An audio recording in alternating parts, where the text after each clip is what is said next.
Der Außenminister der USA Blinken führte ein Telefonat mit seinem chinesischen Amtskollegen Wang Yi. Das Thema war die Lage in Afghanistan. Blinken bekundigte seine Zufriedenheit über die Teilnahme Chinas an der Doha-Konferenz mit den Taliban. Wang Yi sicherte zu, dass er zu Gesprächen mit den USA über Afghanistan bereit sei. Weiterhin sagte Wang, dass der schnelle Abzug der NATO-Truppen ein Grund für den aufflammenden Terrorismus sei. Ein Flugzeug der China Express Fluggesellschaft ist in Ostturkestan während der Landung von der Piste abgekommen. 4 Passagiere wurden leicht verletzt. Die Fluggesellschaft hat noch keine Stellungnahme herausgegeben.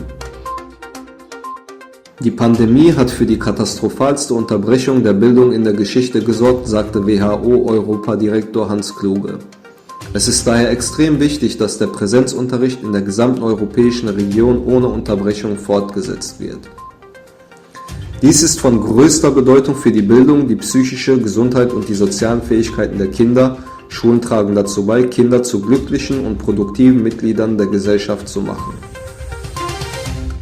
Bei den Paralympischen Spielen 2020 in Tokio hat die Türkei 2 Goldmedaillen gewonnen.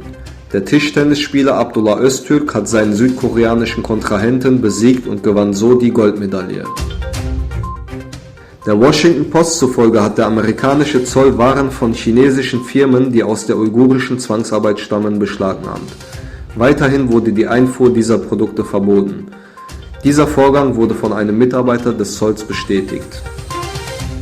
Der iranische Großkonsul in Bagdad teilte mit, dass es 3 Gespräche zwischen Saudi-Arabien und dem Iran in Bagdad gab. Diese werden auch in Zukunft weitergeführt. Griechenlands Botschafter wurde 2016 tot in der Nähe von Rio gefunden. Hinter dem Mordkomplott steckt laut Urteil die Ehefrau des Diplomaten. Sie muss nun für Jahrzehnte in Brasilien ins Gefängnis.